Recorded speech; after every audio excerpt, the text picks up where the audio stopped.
la définition de l'obésité, qu'est-ce qu'on entend par obésité? Chez l'adulte, on utilise l'indice de masse corporelle, c'est-à-dire le poids divisé par la taille au carré. Entre 25 et 30, on parle de surpoids et au-delà de 30, on parle d'obésité. Chez l'enfant, c'est un peu plus compliqué puisque on utilise des courbes avec une limite pour le surpoids et une limite pour l'obésité qui varient en fonction de l'âge et du sexe. Donc, on est obligé d'utiliser ces courbes. Mais le point important, et c'est ça qui mérite d'être souligné, c'est qu'on a ces définitions qui sont très théoriques, mais lorsqu'un patient vient, quelle que soit sa corpulence, et qu'il demande de l'aide, on doit considérer sa demande.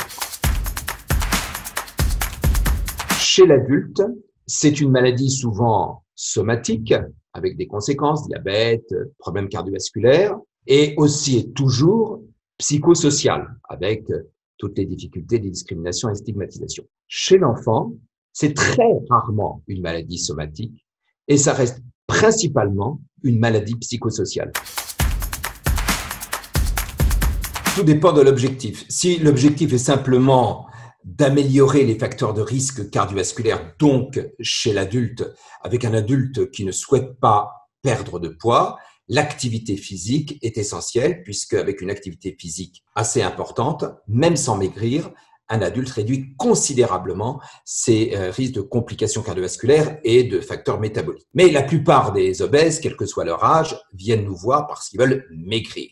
Et là, il n'y a pas de miracle et ce suit quel que soit l'âge. C'est un régime restrictif. Alors, je fais exprès de prononcer ces deux mots parce qu'ils sont souvent tabous. Reprenons le terme. Régime, ça veut dire quoi? Ça veut dire modifier son alimentation. Il est impossible de maigrir sans modifier son alimentation. Même en faisant de l'activité physique, on est obligé d'avoir un régime restrictif. Pourquoi restrictif? Parce que l'individu, quel que soit son âge, doit manger moins qu'avant. Alors, s'il fait beaucoup d'activité physique, il va pouvoir compenser et manger un petit peu plus, mais il faudra qu'il mange moins que sa faim ne lui ordonne.